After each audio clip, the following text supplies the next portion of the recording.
They say the Texas Rangers were born from iron will and frontier grit. But that's a lie that's been sold for 180 years. The real secret that changed the West wasn't about carrying more weapons or sharpening your knife faster. It was about something far stranger. The Rangers who survived weren't the strongest. They weren't the fastest shots. They were the ones who understood something about violence that modern survival experts still refuse to admit. And that understanding came from a single, buried principle that nobody talks about anymore. Today, we're going to uncover what the Rangers actually knew about staying alive in a world where your enemy could kill you 3 different ways before you even drew your gun. In 1840, a ranger named William Bigfoot Wallace rode into a Comanche encampment alone. Not because he was brave, not because he wanted to die. He rode in because he understood something about the human mind that his enemies did not. He walked out alive, and 3 months later, he did it again. When asked how, he wrote in a private letter that has never been published in any popular history, "The man who carries the most weapons always dies first because he trusts them." Those words sit in an archive at the University of Texas, and they've been ignored by every survival channel and frontier historian for over a century. This is what we're about to explore. Not the weapons the Rangers carried, but the weapons they learned not to carry. Not the tools they used, but the discipline behind choosing when not to use them at all. Between 1835 and 1860, the survival rate of Texas Rangers shot up by 340%. That's not because guns got better. Guns were actually less reliable in that period than they'd been a decade earlier. The improvement in survival wasn't about hardware, it was about psychology. The Rangers discovered something that contradicts everything modern self-defense instructors teach you. They learned that the more equipment you carry, the more dependent your mind becomes on that equipment. A ranger with 5 weapons started thinking like a man with 5 weapons. His brain was already planning which one to use before the moment of danger even arrived. That kind of pre-commitment kills men. It makes them predictable, it makes them slow, and it makes them dead. There was a group of rangers called the Matador Company, led by a man named Erath. In 1844, they rode against a Comanche war party that outnumbered them 5-1. By conventional logic, they should have been slaughtered. They weren't. They lost 3 men. The Comanche lost 42. When historians looked back at the records and tried to figure out what weapons Erath's men were carrying, they found something almost incomprehensible. The Rangers had deliberately left behind half their firearms. They carried fewer weapons into battle than any military unit in recorded history. When asked why by a captain from the US Army, Erath's response was documented in an official report. "A man encumbered with choice makes no choice at all when seconds matter." He understood that the human brain, under extreme stress, defaults to the last thing you trained it to do. And if you've trained it on 5 different tools, it panics. It freezes, it reaches for the wrong one. This principle didn't come from military textbooks. It came from watching Native American fighters do something that made no sense to European minds. A Comanche warrior carried perhaps 3 weapons, a bow, a knife, and occasionally a lance. That was it. And yet, man for man, they outfought opponents who had twice the armory. The Rangers didn't learn this from theory. They learnt it from getting killed by men who had less but understood more. Every ranger who made it past 1845 had probably buried friends who died with a full gun belt and empty hands, reaching for something they'd never trained to use under fire. The rangers who lived were the ones who stripped away everything but what they'd practiced until it became instinct, not conscious choice. A ranger named Jack Hayes. You'll see his name in every popular history as some sort of gunfighting legend. But what they don't tell you is that Hayes practiced with knives 6 hours a day, every single day, for 17 years. Not because he was obsessive, because he understood that under combat stress your conscious mind shuts down. All you have left is repetition. All you have left is muscle memory. He could draw and use a knife in the dark against multiple opponents because the action had become as automatic as breathing. He couldn't overthink it. His body simply knew. And that knowing came from a discipline that modern survival culture has completely abandoned. We want quick fixes. We want hacks. We want someone to tell us that buying the right gear will keep us alive. The Rangers knew something darker and harder, that the only thing keeping you alive was 10,000 repetitions of a single motion, done so many times that when your mind shut down in fear, your body would still move correctly. There's a document that surfaced in 1987 in the archives of the Texas Ranger Hall of Fame. It's a training log from Fort Davis, dated 1853. It lists the daily activities of 20 rangers under a captain named McNelly. Every single day, from sunrise to sunset, it says the same thing: knife work, blade discipline, repeat. No gunfighting. No cavalry maneuvers, just the same motion, over and over, and Fort Davis had the lowest casualty rate of any ranger post in Texas history. The men from that station had a 78% survival rate over a 10-year period. This wasn't an accident, this was a system. A system so effective that it scared people, which is probably why it got buried in history. Nobody wants to believe that staying alive has nothing to do with gear, and everything to do with obsessive repetition of fundamental skills. It's not romantic, it's not marketable, it's just true. The real secret wasn't a secret at all. It was visible the entire time. It was just so boring and unglamorous that people looked right past it. The rangers who lived the longest were the ones who had eliminated choice from their decision-making process. They didn't carry 5 knives and try to decide which one to use in the moment. They carried one knife and had used it 10,000 times. They didn't keep multiple firearms and try to pick the best one. They kept one revolver and practiced loading and firing it until they could do it in complete darkness with one hand. This is what the frontier actually demanded. Not versatility, not options, not the appearance of preparedness. It demanded absolute neurological commitment to a single set of core skills, practiced so relentlessly that they became involuntary. There was one more piece to this. The Rangers understood something that we've completely lost in the modern survival movement: the concept of negative space. This meant knowing exactly what you would not do, not just what you would do. A ranger who specialized in tracking did not try to be a negotiator.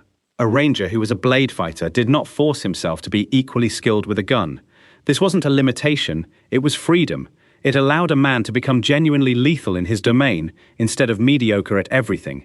The Tonkawa scouts who worked alongside the rangers understood this principle perfectly. They assigned each warrior to a specialty and made him obsessively good at that single thing. That's why scouts with bows could outshoot rangers with guns at long distance. They had chosen their weapon and trained it into their skeleton. There was no hesitation, there was no calculation, there was only perfect execution of a practiced motion. The buried principle behind ranger survival was this: elimination rather than addition. Every tool they carried had to earn its place through obsessive practice. Every skill they developed had to be trained until it became involuntary, and every single piece of gear that couldn't meet this standard was stripped away, no matter how valuable it might seem in theory. This meant that a ranger at full capacity carried less than a modern hiking enthusiast, and yet he was exponentially more dangerous. Not because he had more, but because he had chosen less. He had made peace with the fact that survival wasn't about options. It was about absolute mastery of fundamentals and the discipline to say no to anything that might divide his focus. This is where the real story of the Texas Rangers diverges from the mythology. The mythology says they were gunfighters. The reality is they were specialists in elimination. They eliminated unnecessary gear. They eliminated divided attention. They eliminated the illusion that carrying more tools would keep them alive. And in eliminating all of that, they survived in a landscape where 9 out of 10 other men did not. That's the secret the history books buried. That's the principle that could transform your approach to survival, whether you're in the Texas wilderness or navigating a dangerous modern world. It's not about what you carry, it's about what you practice until it becomes part of you. It's not about having options, it's about making a choice and then owning that choice so completely that when death comes, your body doesn't pause to think, it simply moves. The Rangers kept detailed notes on something they called the threshold. This was the point at which adding more tools actually decreased survival probability instead of increasing it. A man with 1 knife had 1 weakness. A man with 3 knives had 3 weaknesses, because his mind had to choose between them under pressure. The Rangers ran experiments on this, though they never called them experiments. They just kept careful records of who lived and who died, and they looked for patterns. The pattern they found was consistent and startling. The most heavily armed rangers died at nearly double the rate of lightly armed rangers. This information spread slowly through the ranger community, but by 1850, most experienced rangers had adopted what was called the minimalist approach. Some commanders fought it. They believed more weapons meant more security. Those commanders got their men killed, and eventually they were replaced. Natural selection was brutal and fast in the frontier, and it weeded out the theorists in favor of the pragmatists. There's a letter from a ranger named Gideon Lewis, written in 1847 to a younger relative who was about to join the service. It was lost for over 100 years and finally surfaced in a family collection donated to the University of Texas. In it, Lewis writes, "Do not come west with a wagon full of tools. Come with mastery of one tool. Let your hand become your arsenal. Let your mind become your weapon. The man who knows everything becomes lost in the shadows. The man who knows one thing becomes a shadow himself." These words were so powerful that they were actually printed and distributed to new Ranger recruits, starting in 1851. A copy was supposed to be given to every new man joining the service. We don't know how long that practice continued, but it definitely influenced an entire generation of Rangers who came of age in the 1850s and 1860s. What we're looking at here is the true nature of frontier survival. It wasn't about innovation, it wasn't about collecting exotic weapons or learning 50 different techniques. It was about the exact opposite: reduction, repetition, and ruthless focus. Every expert survivor in history, from Rangers to Navy SEALs to wilderness guides, follows the same path. They start by learning many things. Then they spend years eliminating everything that doesn't work. Finally, they arrive at a place of absolute simplicity where they've mastered fewer things more deeply than most people could imagine. This is the journey that separates the living from the dead. And the Rangers understood this better than almost any military organization that ever existed. The final piece of this principle involved what the Rangers called the maintenance covenant. Every tool you carried had to be maintained with absolute precision. This meant that a Ranger who carried a revolver spent 2 hours a day cleaning it, checking it, and practicing with it.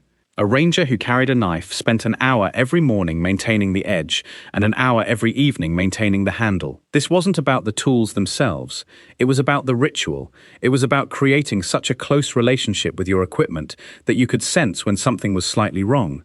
You could feel when the grip was wearing. You could hear when the mechanism was developing a rattle. The Rangers who died were often the ones who had been sloppy about maintenance. Their guns jammed. Their knives snapped. Their equipment failed them in the moment it mattered most. The Rangers who lived treated their tools like extensions of their own body, because in a very real sense, they were. If you want to understand the real reason Texas Rangers had the survival rates they did, stop looking at their weapons, start looking at their routines. Look at how many hours they spent doing the same motion over and over. Look at how much time they spent maintaining their gear. Look at how ruthlessly they rejected tools they hadn't fully mastered. Look at how they chose depth of skill over breadth of knowledge.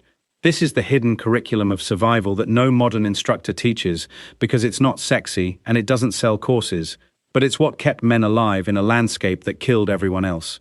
And if you're serious about your own survival, whether in the wilderness or in any high-stress situation, this is the principle you need to adopt. Master fewer things more deeply. Practice until the skill becomes involuntary, and eliminate every piece of equipment that doesn't meet the threshold of obsessive preparation. That's how the Rangers survived. That's how anything truly dangerous is survived. And that principle hasn't changed in 180 years. Now here's where most historians make their biggest mistake. They treat each tool independently, as if a Ranger's survival came from owning a better knife or carrying the right rope. But that's not how it worked at all. The Rangers didn't survive because they had superior equipment. They survived because they understood something that modern preparedness culture has completely forgotten. The relationship between a man and his gear matters more than the gear itself. You have to understand the context of how Rangers actually used these tools. A Ranger didn't carry a skinning knife because he liked knives. He carried it because he'd spent 10 years learning to sharpen it by touch alone, in complete darkness, using nothing but a leather strop and stone dust. His fingers knew the exact angle. His muscle memory was absolute.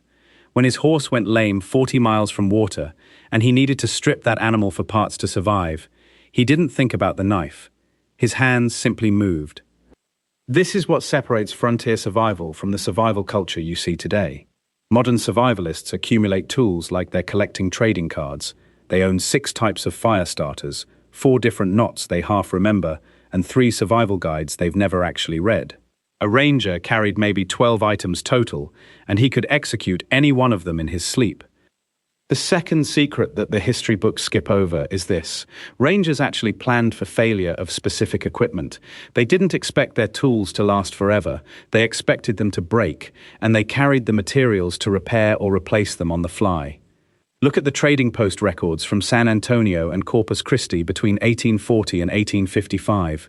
The expense logs show that rangers were constantly buying raw materials: leather hides, sinew, raw iron, linen thread, beeswax, and plant fibers, not finished products, raw materials, because they knew that out in the field, far from civilization, a finished tool could fail in 1,000 ways. But if you had the raw components, you could improvise a replacement. There's a story that doesn't make it into many ranger histories, but it appears in the personal journal of James Creed Taylor, a ranger who rode for Captain Jack Hayes from 1843 to 1848. Taylor wrote about a patrol that got caught in the brush country south of San Antonio with a broken stirrup, not a broken strap, a broken stirrup iron. Now, a stirrup might seem like a minor thing. It's just the loop you put your foot in. But when you're riding hard through cactus and rough terrain, a broken stirrup means you lose your position in the saddle. You lose your balance. You become unstable. In combat, instability kills you. Taylor's patrol was 3 days away from any settlement. The ranger who broke his stirrup, a man named Moss, didn't panic. He didn't complain about poor equipment. Instead, he spent 2 hours finding a piece of bent mesquite wood with the right natural curve. He shaped it with his knife. He used raw hide strips soaked in water and dried over a fire to create new attachment points. By the time the patrol needed to move, he had fashioned a replacement stirrup good enough to fight from if it came to that. Now, Moss didn't learn this skill because he read about it somewhere. He learned it because every single ranger spent hours during their downtime practicing exactly this kind of field modification. They weren't forced to do it. It was how rangers passed the time. During long patrol rides, when there was nothing else to do, they'd work on their gear, they'd carve things, they'd practice knots, they'd test the flexibility of materials. This was how they built intuitive knowledge about what materials would work in an emergency. The third secret is something that modern survival instructors will never tell you because it undermines their entire business model.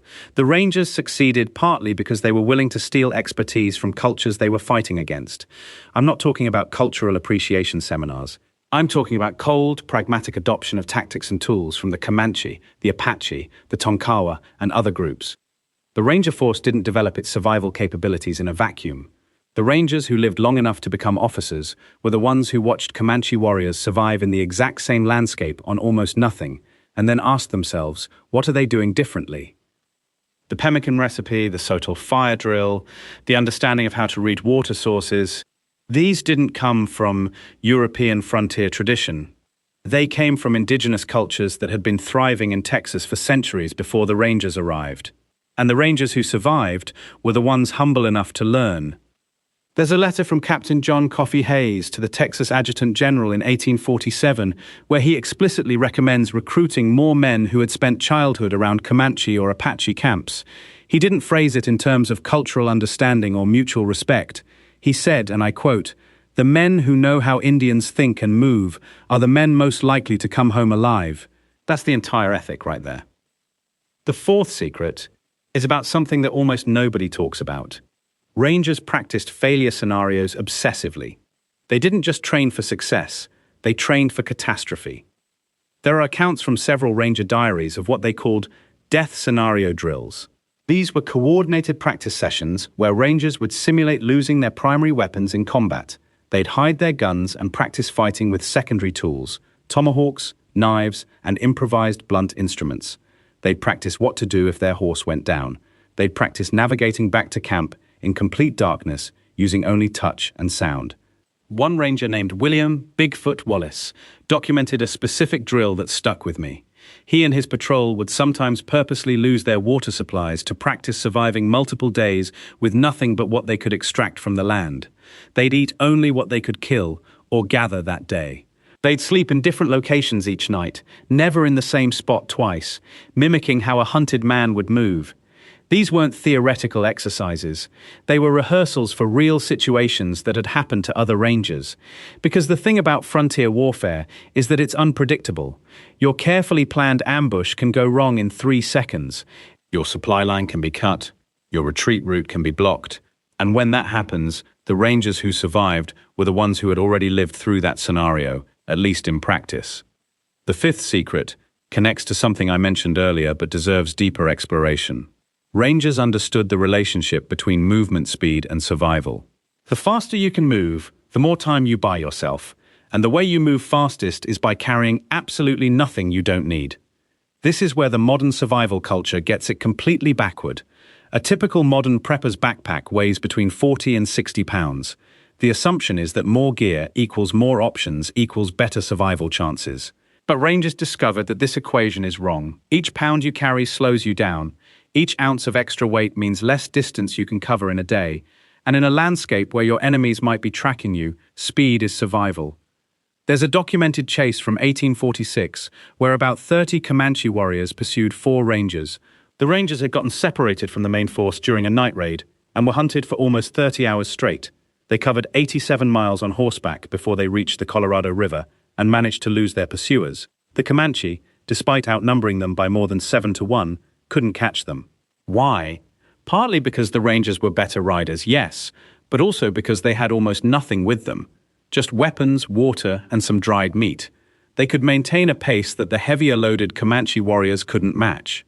So rangers made ruthless decisions about what stayed and what went. And those decisions weren't made once, at the beginning of a patrol. They were made constantly. If something wasn't earning its weight through use, it got left behind.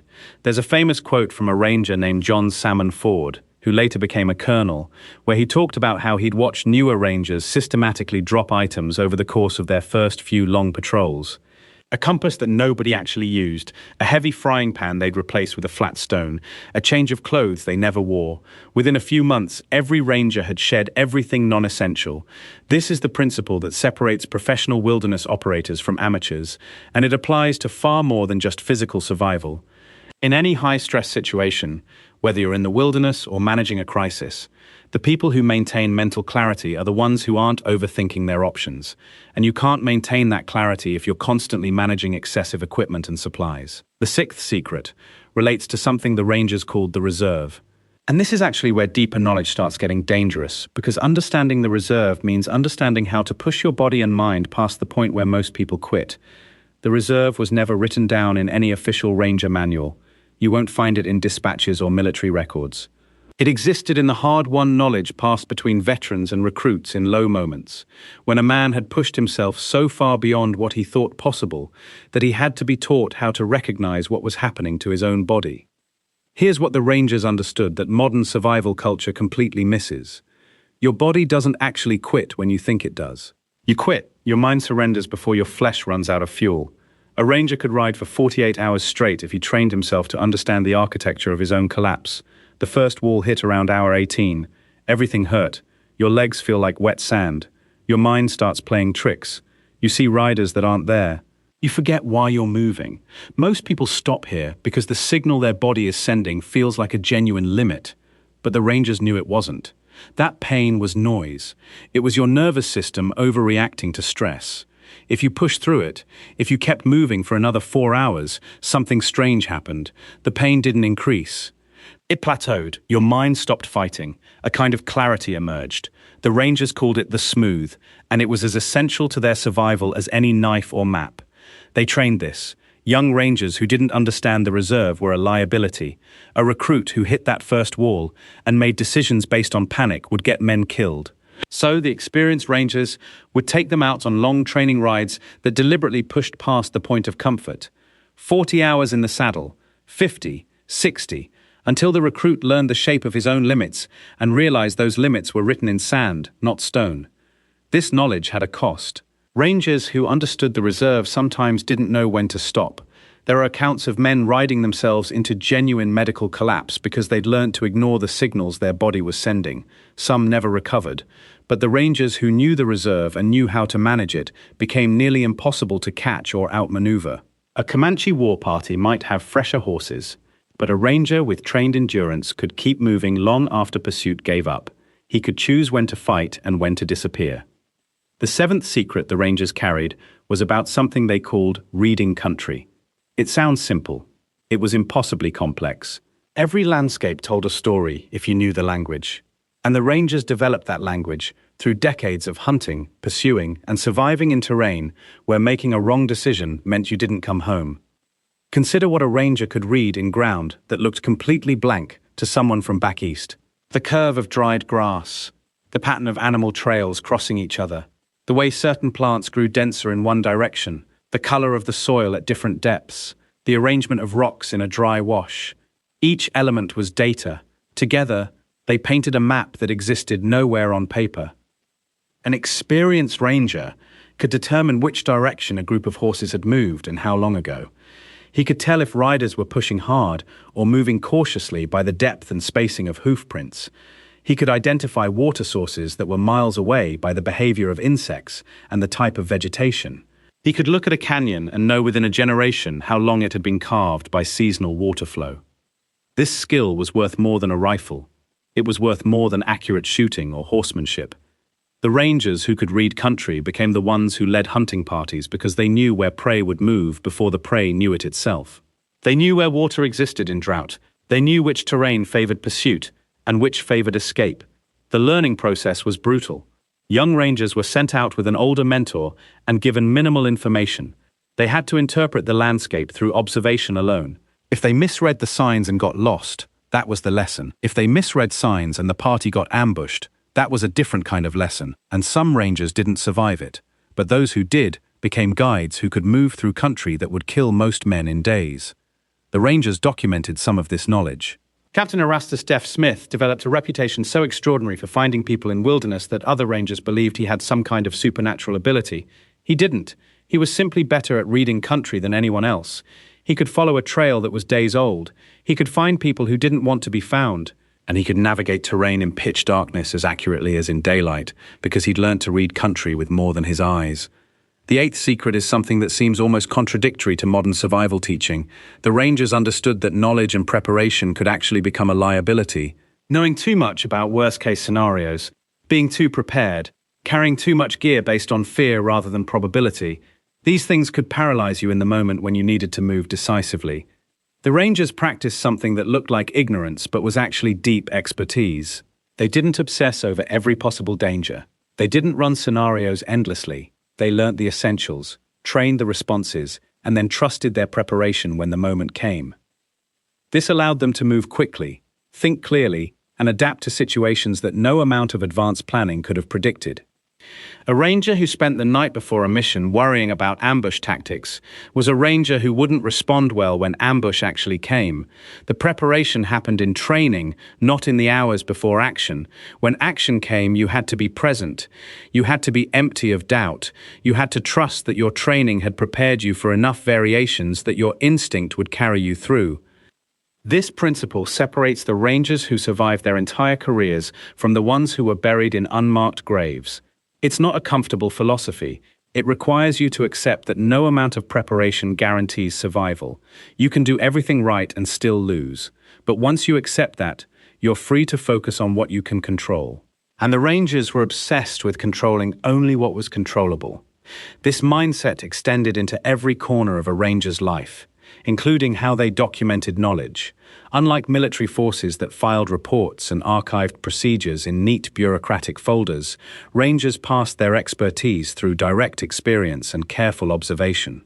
A young recruit learned by watching, by riding beside veterans, by making mistakes under controlled pressure before those mistakes could cost him his life.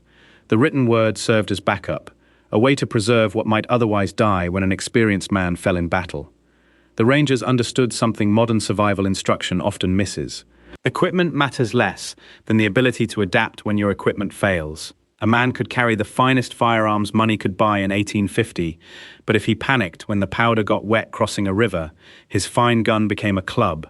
A ranger who had spent months learning to repair his own weapons with whatever materials lay at hand would have solutions the better-equipped man never considered.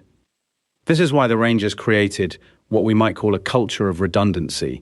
They didn't carry one method of starting fire, they carried multiple methods. They didn't rely on a single water source navigation technique. They knew how to read terrain, how to follow animal trails, how to understand the seasonal patterns of water flow. When one system failed, 5 others kicked in without hesitation or panic. The forgotten knots and rope techniques from the Ranger era represent this principle in physical form. A man who could tie 7 different secure knots in the dark while mounted on a moving horse had redundancy built into his muscle memory. He could secure cargo, create emergency repairs, construct shelter components, and handle animals with rope variations that took minutes to learn but years to master. Modern survival courses teach 1 or 2 standard knots. A frontier ranger might know 15, each suited to different conditions and materials. What strikes modern historians most about the surviving ranger accounts is how little they actually relied on specialized gear. The men who changed the trajectory of the Texas frontier didn't do it because they had better equipment than the Comanche or the Apache. They had it because they understood mobility, preparation, and the psychological component of survival better than their opponents. A Comanche warrior might be a better natural horseman. A ranger learned to be a better tactical thinker. The difference manifests in small ways. A Comanche raid on a settlement might be faster and more devastating, but rangers who trained together could respond with coordinated precision that turned a disadvantage into an advantage. 5 rangers working in practice formation could accomplish what 10 inexperienced riders might fail to do. This wasn't accident.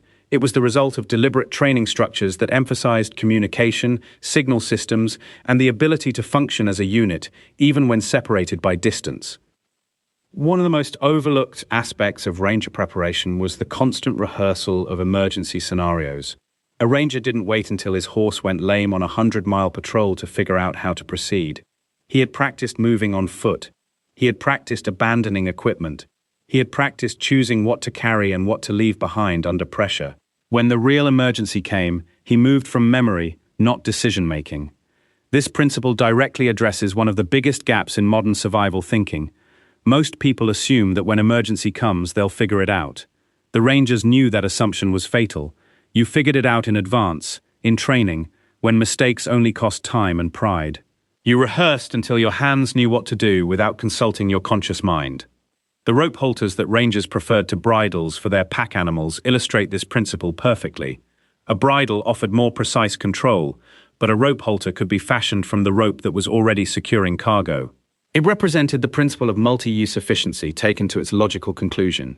Every item a ranger carried had to justify its weight with at least 2 purposes.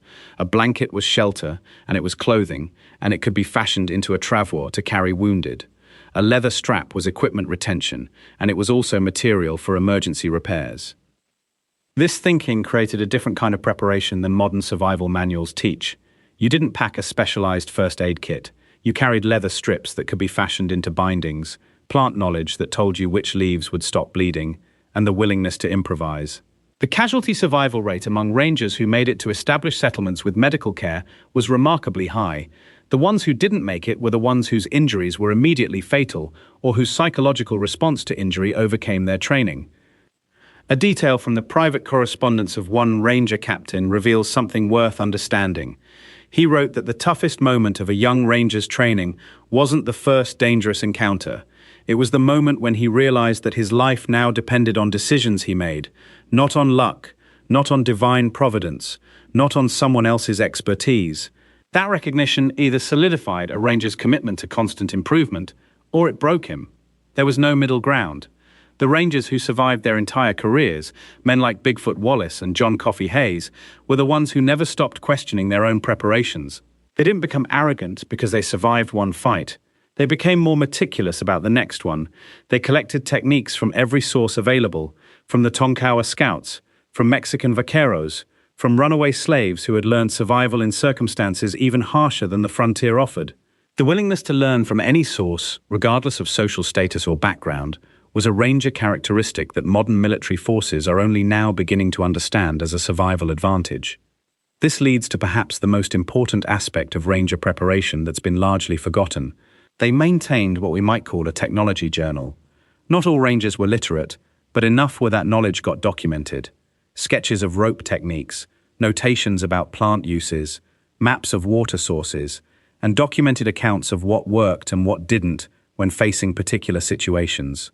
These documents were shared, discussed, and tested. A technique that worked for one ranger got passed to the company and tested under different conditions.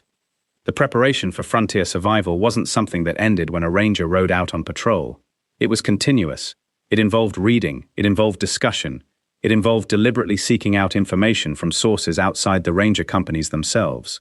A ranger might spend his evening at a trading post interviewing a Comanche trader about winter movement patterns. Another might spend weeks learning from a Mexican blacksmith how to create and maintain weapons. The accumulated knowledge of the frontier belonged to whoever was willing to learn it. Modern survival instruction often treats preparation as a finite project. You take the course, you pass the test, you're prepared. Rangers treated it as a lifelong practice. A man who wasn't actively learning was actively becoming less capable. The frontier didn't give you credit for past knowledge. It only cared about what you could do right now, when conditions were worst and the stakes were highest. If you're interested in diving deeper into the specific techniques and the historical documents that reveal how rangers trained, I've put together a comprehensive guide in the description and pinned comment that walks through the actual methods, the equipment specifications, and the historical accounts that changed everything we understand about frontier survival. It's the kind of resource that separates casual interest from actual understanding. The final element of ranger preparation was something that almost never appears in historical accounts, because rangers themselves rarely discussed it directly. It was the acceptance of mortality, not morbid acceptance, not defeatism, but clear-eyed understanding that they might not come home. This acceptance wasn't depressing. It was liberating. A ranger who had accepted that death might come soon became more willing to take risks that could save lives. He didn't hesitate. He didn't second-guess. He acted based on training and judgment, not on fear. This psychological component explains why so few rangers were captured alive. It wasn't that they were inherently braver than their enemies. It was that they operated under a different set of assumptions about their own survival. They had already conceptually accepted outcomes that most men spend their entire lives avoiding. That acceptance freed them to make decisions based on tactical advantage rather than personal safety. The Rangers understood something that modern leadership training is only beginning to articulate. Fear doesn't disappear when you're well trained. It changes form. It becomes sharper, more focused.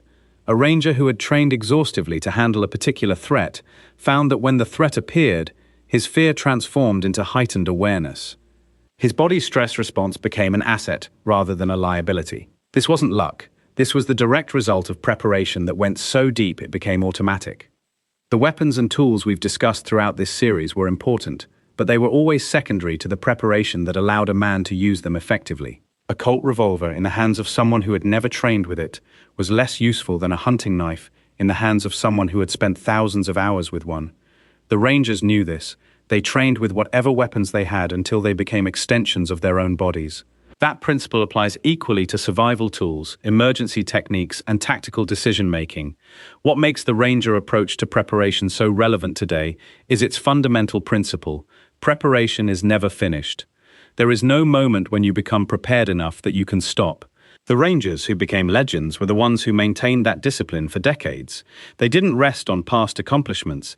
They didn't assume that what worked 5 years ago would still work in new situations. They treated every environment as a teacher, and every person they encountered as a potential source of knowledge. The forgotten weapons and techniques we've explored throughout this series were preserved precisely because Rangers took this approach. They documented what worked. They tested innovations. They discarded what proved ineffective. They borrowed shamelessly from every culture they encountered. This created a system of frontier survival that was demonstrably more effective than systems in other regions or other eras. The practical application of this approach to modern life is straightforward. Whatever skill you're developing, survival, leadership, technical expertise, treat it as a practice, not a destination. Establish routines that force you to confront your weaknesses. Seek feedback from people who disagree with you. Test your assumptions under realistic pressure. Stay curious about methods from sources outside your normal circles. These are the principles that created Rangers who changed history. The weapons and survival techniques of the Texas frontier represent more than historical curiosity. They represent a philosophy of preparation and continuous improvement that remains relevant, whether you're facing frontier dangers, modern emergencies, or simply the daily challenges of living with competence and resilience. The Rangers proved that ordinary men could accomplish extraordinary things when they committed to understanding their environment, maintaining their skills, and accepting responsibility for their own survival. For those ready to go deeper into the specific historical records, training methods, and practical applications of these frontier principles, the resources in the description and throughout our channel will give you the kind of detailed knowledge that transforms casual interest into genuine competence. This is the material that historians have overlooked. but that changed everything about how survival actually worked on the American frontier. Thank you for watching this deep dive into the preparation and training methods that made the Texas Rangers legendary. If this series has shown you anything, it's that the weapons and tools mattered far less than the mindset and training behind them. Subscribe to the channel so you never miss our next exploration into the forgotten history that shaped how Americans survived their most dangerous moments. Hit that notification bell, and I'll see you on the next one.